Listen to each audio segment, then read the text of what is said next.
Good morning, everyone. Good morning to you. Hope you're all having a fantastic Monday. We just started the week. It's always nice. It's my last week at home before the World Series of Poker, so that's exciting. I've not played live poker in 5 months. Actually, that's not true. Just the other day, 2 days ago, Friday, I won this. Third place trophy. In the Greenlight 15th Annual Spring Poker Tournament. Whoa, don't fall over trophy. That goes very nicely with my 6th place tournament trophy. I don't think I've ever had or ever seen a 6th place trophy given away. But I have a 6th place trophy right here. And we have a 3rd place trophy now. So that's fun. They got 100 people in the tournament. And we've taken a 6th and a 3rd. It's always nice to be lucky. There was actually a fun hand I played where I was being kind of active. They had a weird bounty at our table where essentially someone who bust the man of the day, if you busted him, you got 100. Basically, you got a bunch of shorts on Tesla that someone did the math is worth about $7,000 or $8,000. So that person happened to be at my table. So I was trying to bust that player. So I was playing lots and lots of hands, clearly, because the buy-in was much, much smaller than $8,000. And I was trying to get it. So I was in there, I was splashing around a bit. And then I got aces. I got the ace and the ace. I raised it up. Big blind called, not my guy. Flop came 9-4-2. Okay? Guy checked. I made a continuation bet. And then he's about to fold. And then another guy at the table said, "Oh, he's blinking funny. I can tell he's bluffing." And, I do subtle things in recreational tournaments to try to induce people to do things. And it's like, I just know he's bluffing. I know he's bluffing. But after a few minutes, the guy said, "All right, let's play poker. I'm all in." And he goes all in for 100 big blinds. Me and him had already stacked someone. So he went all in for 100 big blinds into like a 10 big blind pot. And obviously I called because I had aces and he had queen jack offsuit. And from there I had all the chips. So we got to play some poker. So anyway, that led to the 3rd place trophy. If we keep it up at this rate, we went 6th place last year, 3rd place this year, and next year we're probably going to take 2nd. Then the year after that we're probably going to take 1st. So that's fun. All right, let's see. Kevin had a nice score, too. Turned 2 into 45. Nice job. So today, I wanted to answer some of your questions. I posted on Twitter. Come watch a little coffee. Hopefully they all did. They wanted to come watch a little coffee, and they're here where I'm going to answer all their questions. So you all sent in some questions on Twitter at Jonathan Little. If you don't follow me on Twitter at Jonathan Little, I suggest you do it. If you're not on Twitter, I suggest you get on it. Follow people who you actually care about and want to follow. Don't follow a bunch of random people who spew nonsense. Follow people who are out there working hard to help you, right? So, I personally don't follow all that many people, 100 people or something like that. And even then, that's maybe even a few too many.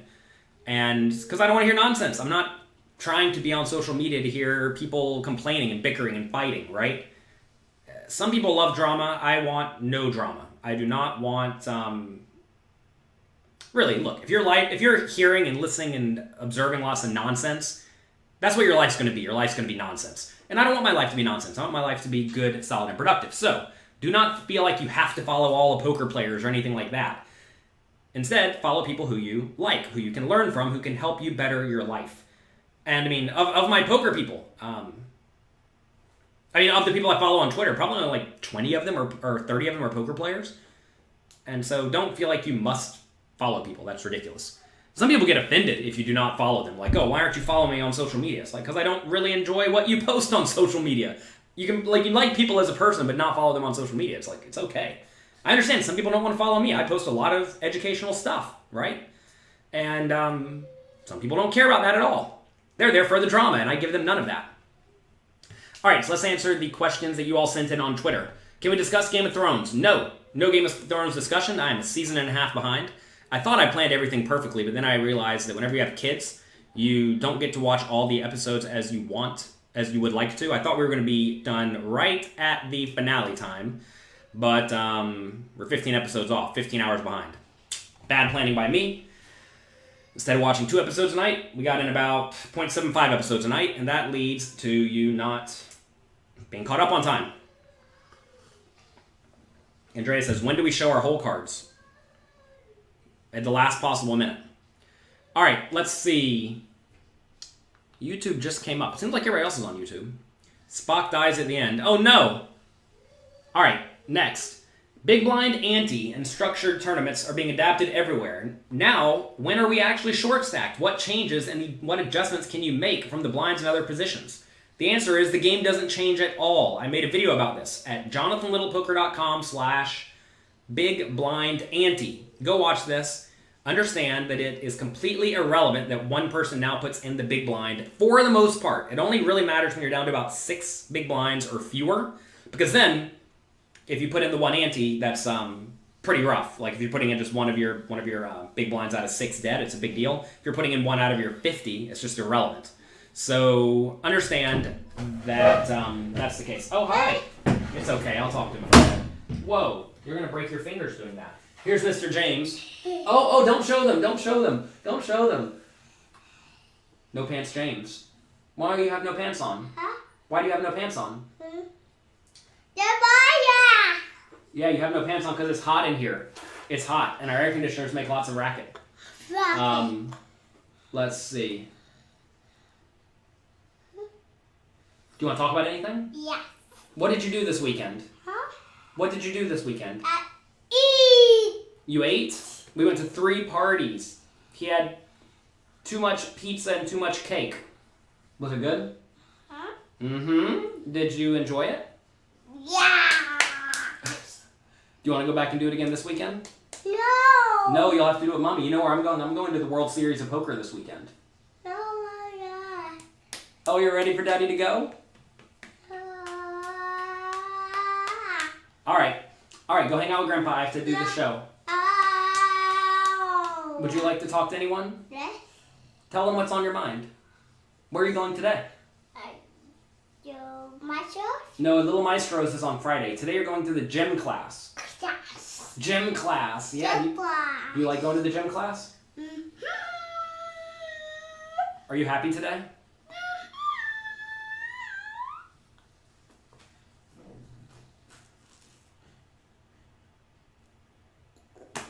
Look at that. They can all see you.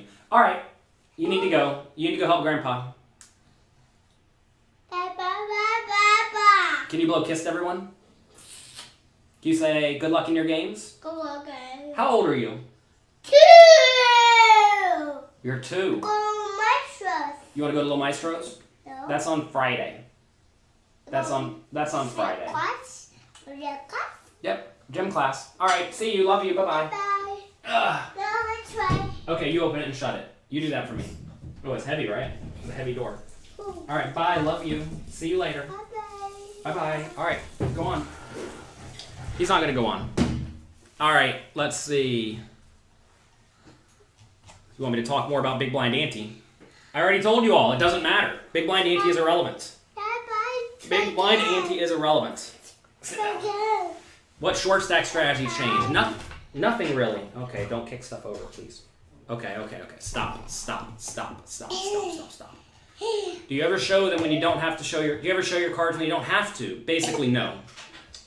You always want to ask, what is the purpose? All right. Adjustments when everyone is playing really deep stacked. Really understand that you just need a much stronger hand to play a big pot. Right? If you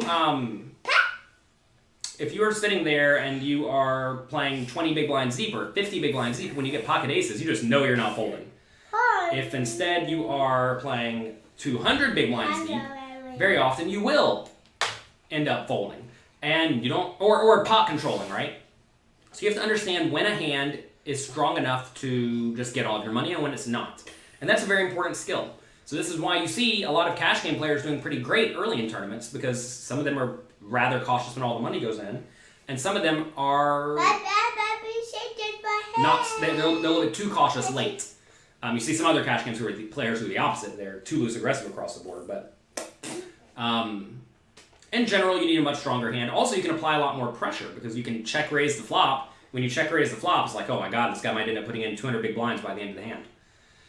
And that's interesting. Let's see. Big blind ante makes the game go faster. I do not think it makes it go faster. If anything, it should make the game go slower, Kevin. Because think about it. If a normal... Imagine you're playing 100, 200 with a 25 ante. Shh. Be quiet, I'm talking. Imagine you're playing 100... James. I'm going to make you leave if you don't cooperate. No, okay. You got to cooperate. Be quiet. So imagine you're playing 100, 200 with a 25 ante. Okay? No, don't touch the mouse. 100, 200 with a 25 ante. How much is in the pot 10-handed? Well, there's 100 from small blind, 200 big blind, and then there's 250 from the ante.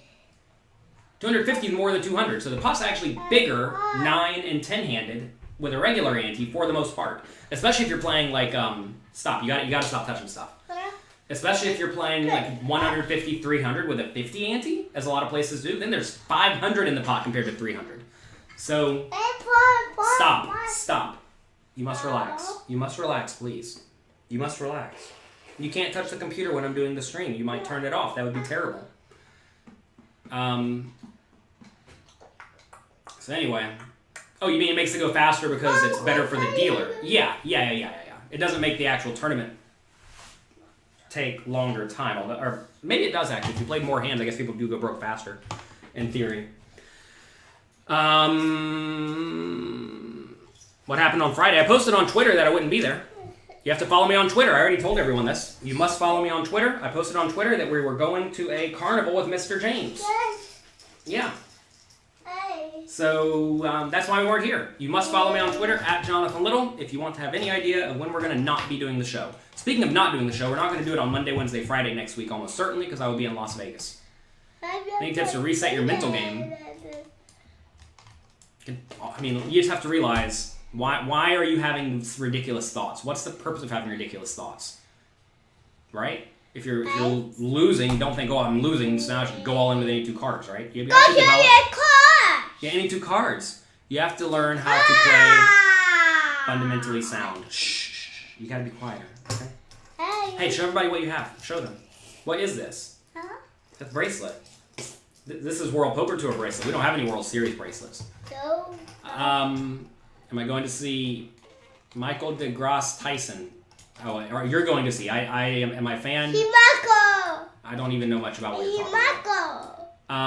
What do I consider small, medium, high stakes? It doesn't matter. What matters is the composition of skill in the tournament. The short turbo levels change strategy. Not really. You just have to realize that you're going to be shallow stack, right? You have to play great shallow stack. Am I going to do a video blog? Most likely. Can I do a video on navigating marginal spots? I have all sorts of situations like that. You gotta be quiet. I can't think. You gotta be quiet. I'm gonna make you leave if you're not gonna be quiet, okay? Do you want to stay? Do you want to stay? No. All right, time for you to go then. No. Are you gonna be quiet? Yes. Okay. Can I make a video about navigating common spots? I have tons of that content at pokercoaching.com.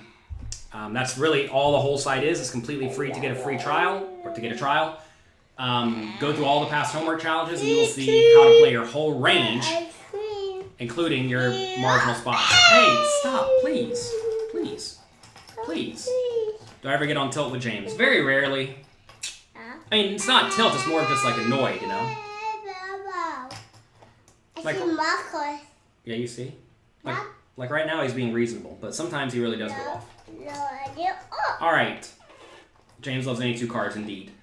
Alright, any tips or tricks for putting your opponents on ranges, especially when you start a tournament? Is it right to assume they play similarly to you? No! Do not. No! Can you look at this and say no? Tell them no. No! Why would you ever assume that your opponents play like you? That makes literally no sense. You need to essentially understand that some people play differently. You need to understand player pool tendencies. Quite often you should be making generalizations based on the way they look, the way they talk, the way they act, the way they put their chips in the pot, right? This is all information. Now, the information is not going to be spot on, but You probably know what recreational players look like. And you gotta be quiet. No, don't put that in your mouth. You have to know what recreational players look like, and you have to know what pros look like, and also you need to study the player pool to know who the good players are and who the bad players are, right? Alright, are you done? I think Grandpa's calling you. I can't think when you're in here. No way. No way. No way. You're saying, what you meant is, Oh, no you would way. play this range here, therefore your opponents play this range again? No. No. No, Right? no, For no, example, no. most people play way too loose pre-flop. They are way too loose, they're way too splashy. If you're way too loose and way too splashy, then yeah, maybe they play like you. If you play great, then no. They're going to be making significant blunders. And if they're making... James, you got to be quiet. No. If they're making significant blunders and you're assuming they're not, or the other way around, you're just leaving money on the table. Stop touching that. You cannot touch the computer. Stop. Do you want to go? I'm going to have to make you leave. I don't want to make you leave, but I will. You're kind of ruining the show. You're kind of ruining the show, I think. It's hard for me to know if you're ruining it or not because you're being loud and it's really loud here. I will. I'm sure the people listening on iTunes is going to be horrible for them. All right. How much do you reveal about yourself when you first get to the table? Are you chatty or quiet? You shouldn't reveal anything about yourself. Unless it's wrong. Right? The last thing you want to do is show up and say, "Hi everyone, I'm a small stakes player. I'm here for my first World Series event. I'm happy to play."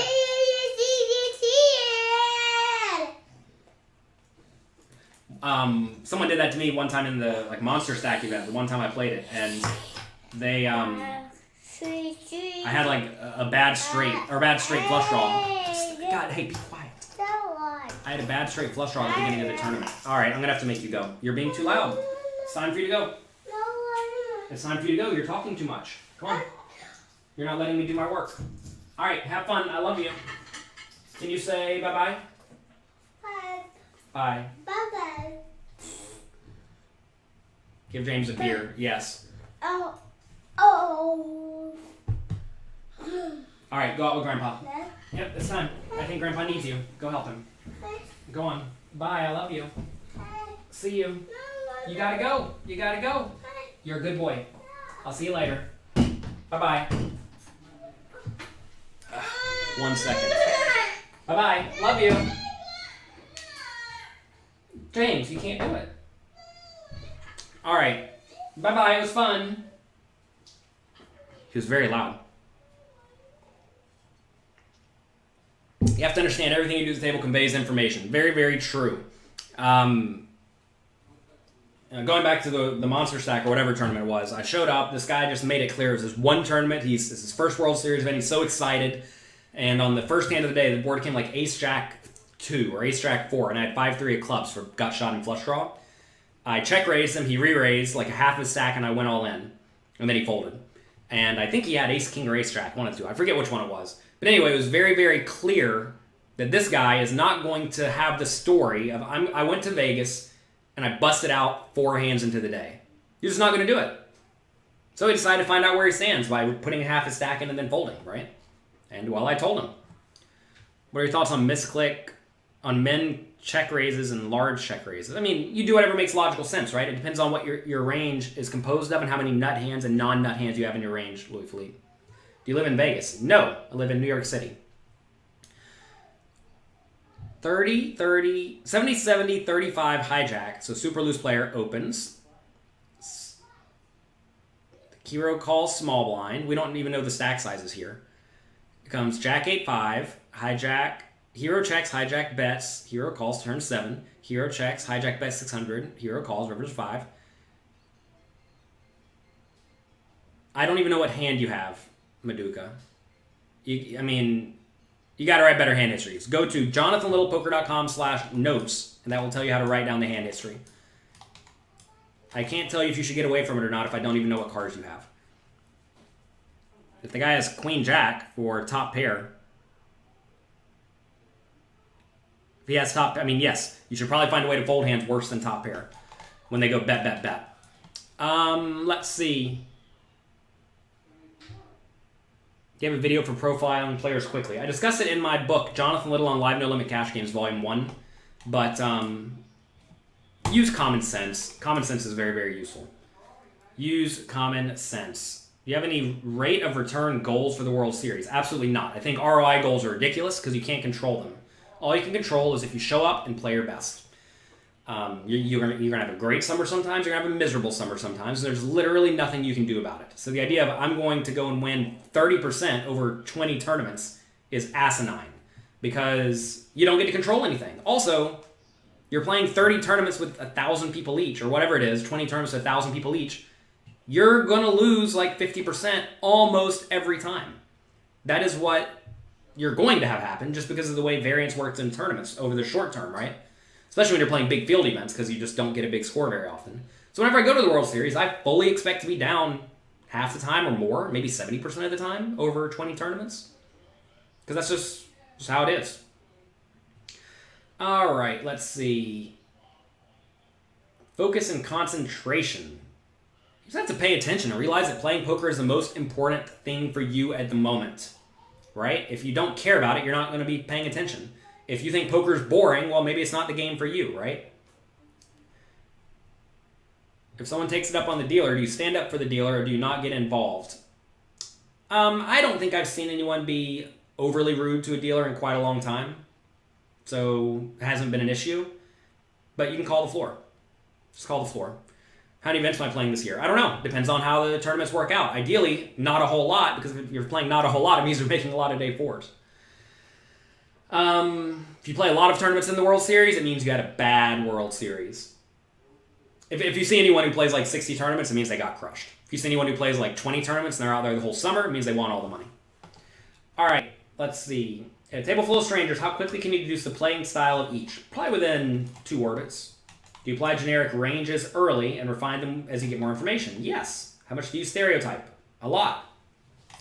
Shortcuts for counting hand combinations. It's very easy. There are 16 combinations of each unpaired hand. If there's one of those cards missing, either because it's in your hand or on the board, now it's 3 times 4. There's 3 of one left times 4 of the other. That is 12. If there's one of one card missing and one of another card missing, for example, say the board comes ace, king, 3. You have no ace or king in your hand. How many ace kings are available? How many aces are left? 3. How many kings are left? 3. 3 times 3 is 9.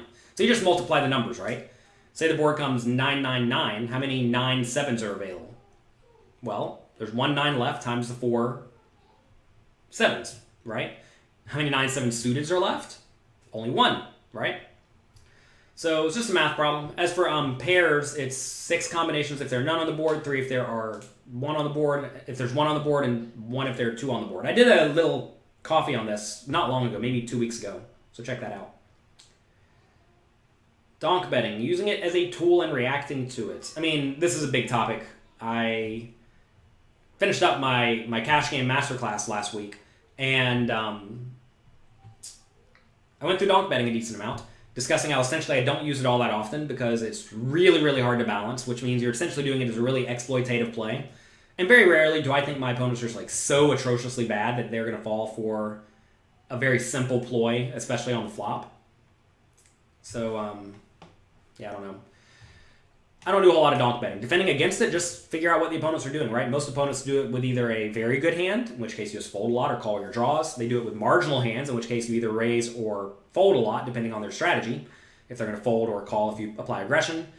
Then if they're leading with a lot of draws, just raise a lot. If they're leading with a lot of junk, just call with your nuts and raise with everything else. Where can you find the Cash Game Masterclass? It's currently only on my computer. Should probably back it up. It's not available yet. We're figuring out what to do with it at the moment. Do you tip dealers in tournaments? Yes, whenever you play a tournament, the casino automatically takes out 3%. So everyone in the tournament has to tip the dealer. Let's see, is there a huge difference in playing a bounty tournament and a regular tournament? Yes.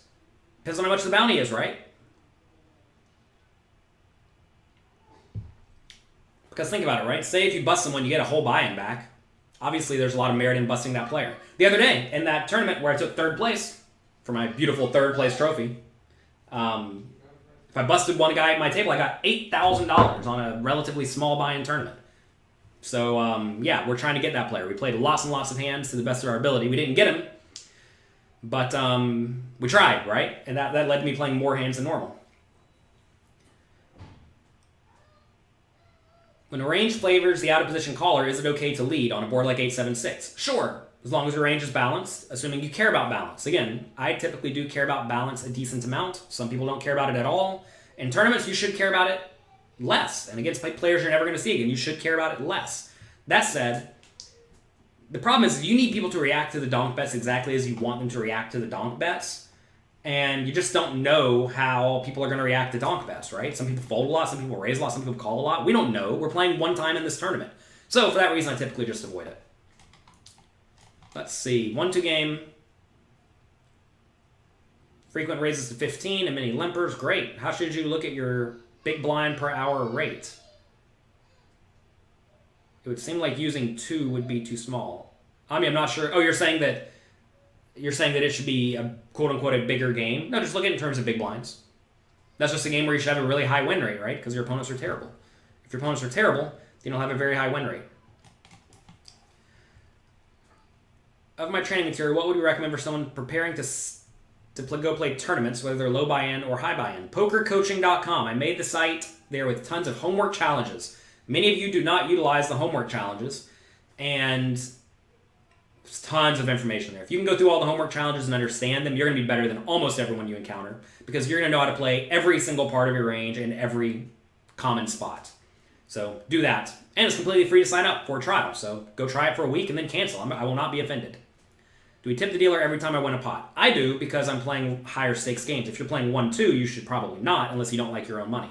It's important to realize if you're playing 1-2, you may win, I don't know, let's say you're going to win 20 bucks an hour. Right? If you're really, really, really good and the rate's not so high. So you're making 20 bucks an hour. Let's say you give away $6 of it to dealer tips. Okay. That just means you're giving the dealers a third of your profit every year. Think about that, right? Let's say you would normally make $50K a year playing 1-2. Now you're going to make $35K a year because you tipped $1 every hand. I mean, maybe you all are rich. Maybe you don't care about making money, but it's pretty tough to beat that. Someone with 4 days in Vegas, can you rank these as which one is better to play? No, I'm not going to rank one as which are better to play. Play whatever you want to play. What do you mean by better, right? If you're not a very good player, you want to play the ones with the worst structures. If you like playing it, let's say win, you want to go to the win. If you like smaller buy-in tournaments, you want to be playing the $250 ones instead of $1,100, right? I can't tell you what to do. And I don't know the structures of these things, and I don't know what the purpose of what you're trying to do is, right? How do you take a decision based on combos you counted, and let's say you would beat 40 combos and 20 beat us. All right, so let's say we get to the river. 40 combinations beat us, 20 we beat. All right, good.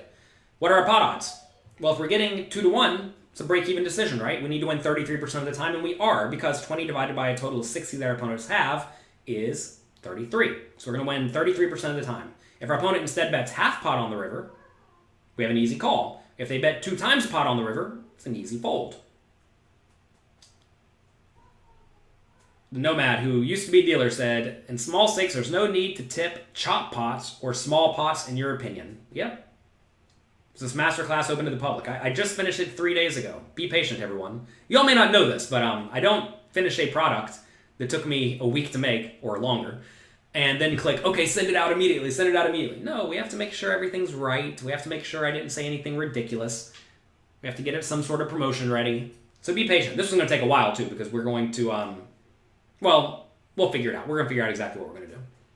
But I think it's going to be a good thing. Let's see. On the scale of live poker pros from exploitative to GTO, where would you place your own play on that scale? It depends on who I'm playing against, the life. If you're playing against very good players, you want to be very GTO. If you're playing against very bad players, you want to be very exploitative. If you're playing against good players who have significant holes in their game, you want to be very exploitative.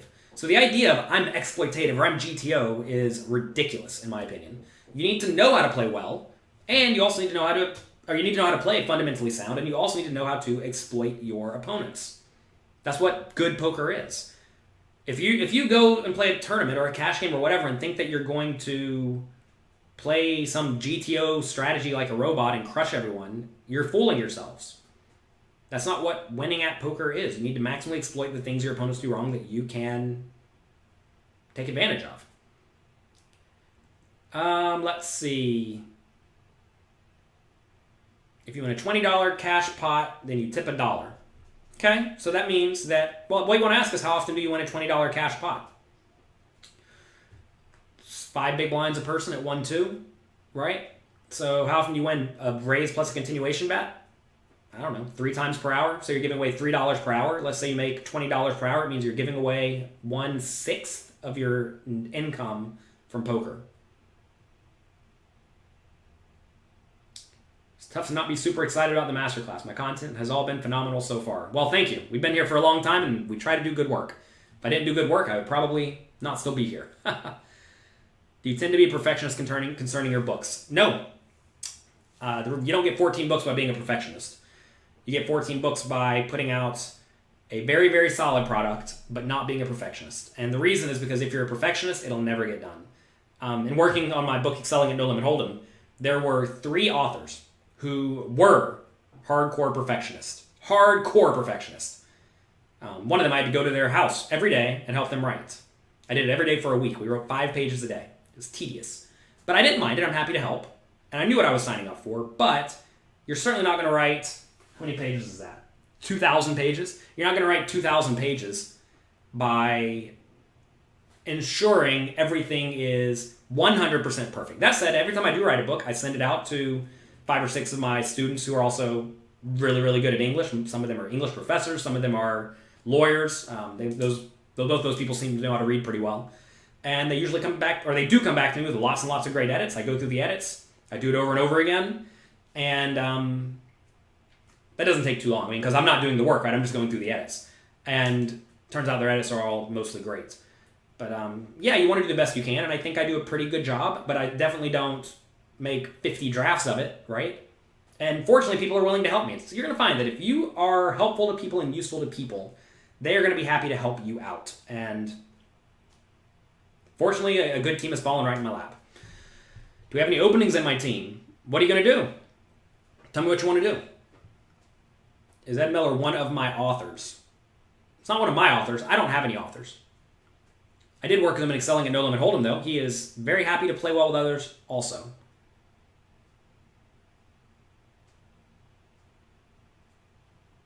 Am I aware of the 50 pounds of art research? Basically, you're saying that doing more stuff leaves creativity than doing one great thing. I mean, I don't know. I don't know anything about this, but I do know that I try to do good work. Would you tip more if there's no rake? Yeah, I would. You've heard me correct some of my past opinions and videos before. Well, understand that we always get better over time, right? I'm better today at poker than I was even 5 months ago.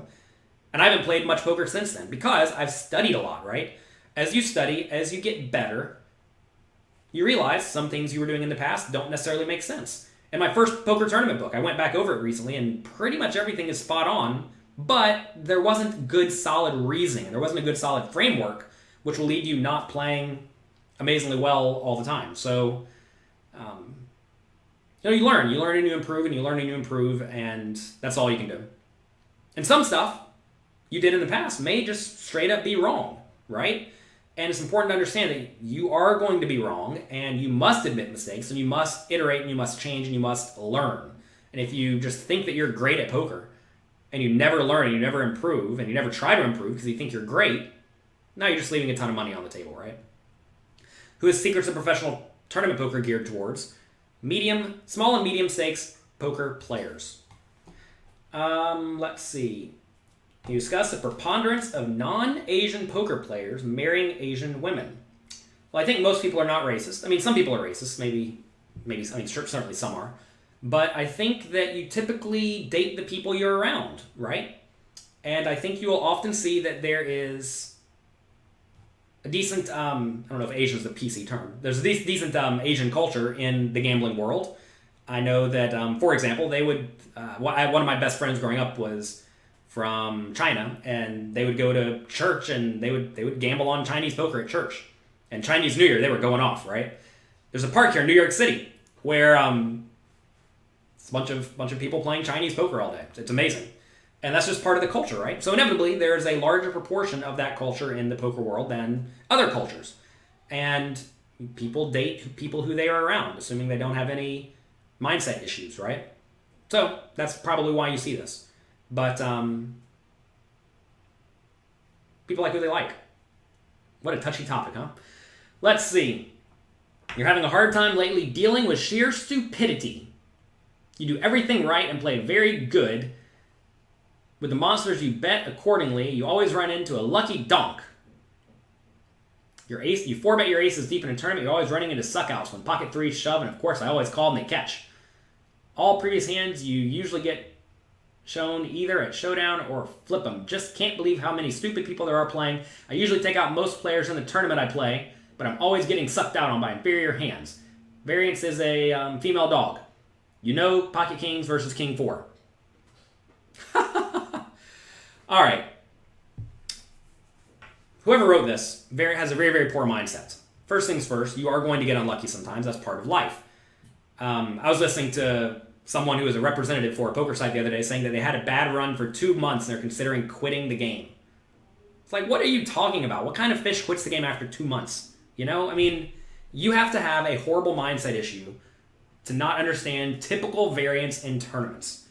And this person was talking about how they lost half their bankroll, et cetera, et cetera. I mean, if you're losing half your bankroll in 2 months, you're not doing it right. Unless, of course, you have no money. But this person's been around for a while, so presumably they do have money. And just so many people have poor mindsets, and this is why they don't succeed long-term, or they're always scraping by long-term. You have to understand that you will run poorly, you will have great variance, and you will have terrible variance. The problem most people run into is that whenever they are doing great, they just spend all the money on stupid stuff. Like they'll buy a new car for $50K when they really need a $20K car. Or they will buy a new pair of shoes when they don't need a new pair of shoes. Or they'll buy a house that's way too expensive, right? They'll just do a lot of dumb things. And also, people really care about the individual results. They think, oh man, it's only been 2 months. It's been a long 2 months. I'm having a terrible run. Then they don't realize I've only played like 30 tournaments. It's like, it's nothing, right? It's nothing. It's literally no sample. And people get upset. And you have to understand that there is variance in poker. You know what, well, maybe they don't know what they signed up for. They thought they were just going to win all the time, like this person's whose tweet I just read. And thinking like that is pretty much going to ensure you do not succeed. I'm trying to load up Twitter. Oh, by the way, I'm giving away 1% of my World Series of Poker caches this year. You can sign up for that to get into the raffle at pokercoaching.com/WSOP. I think I'm going to play about 70K-ish worth of buy-ins, maybe more, maybe less, depending on how it goes. So, you know, when I win the main event, the winner will get 1% of $8 million. How much is that? Is that 80K? So the winner of this will maybe get 80K. Have I messed around with some poker app? I don't even know what app this is. Preflop poker calculator? No. I've not messed around with that. I don't use any poker apps besides the float, the turn, push, fold charts. They're completely free. They have a quiz feature. They have a shove feature. They have a call feature. They have a big blind Andy feature. I made a free program for you all, and hopefully you enjoy it. Can we talk about the strategy for Rio Daily Deep Stacks? Play them like any other tournament. Is World Poker Tour Online a good site to play? I assume you're meaning World, what's it called? Club WPT.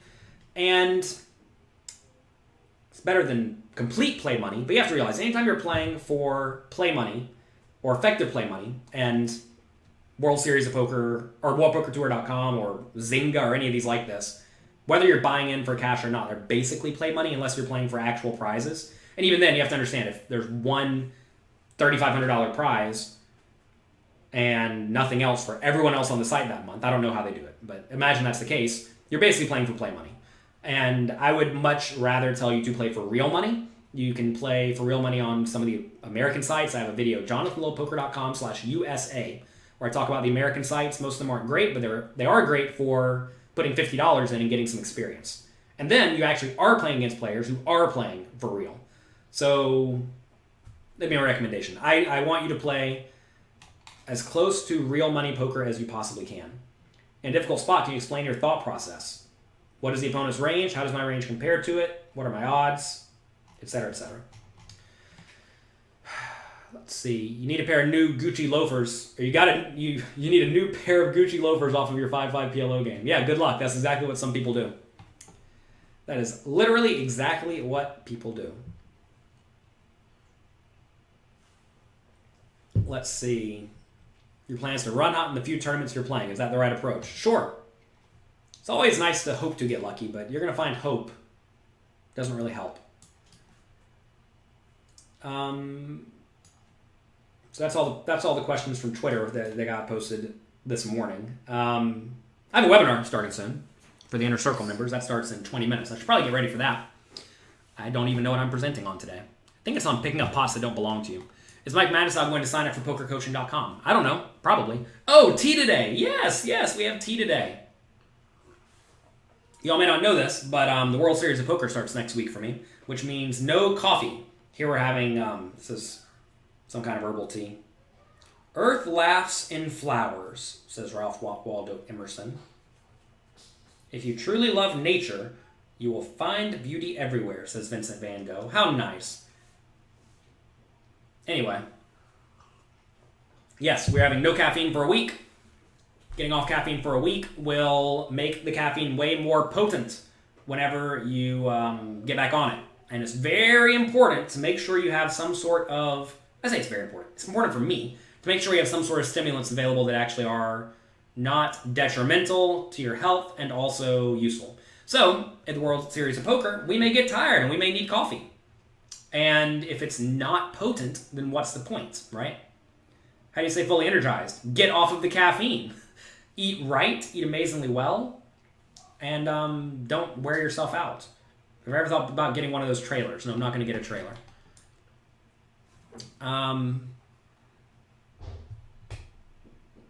But yeah, so have we ever fasted? We're actually going to do a 1-week fast, maybe 5-day fast, after this first stretch of the World Series. I was going to do it this week, but I have an Inner Circle webinar today. I have a meeting with a business mentor for lunch on Wednesday, and I have a dinner with someone that someone won from at a charity tournament or in a charity auction where I'm taking to dinner tonight.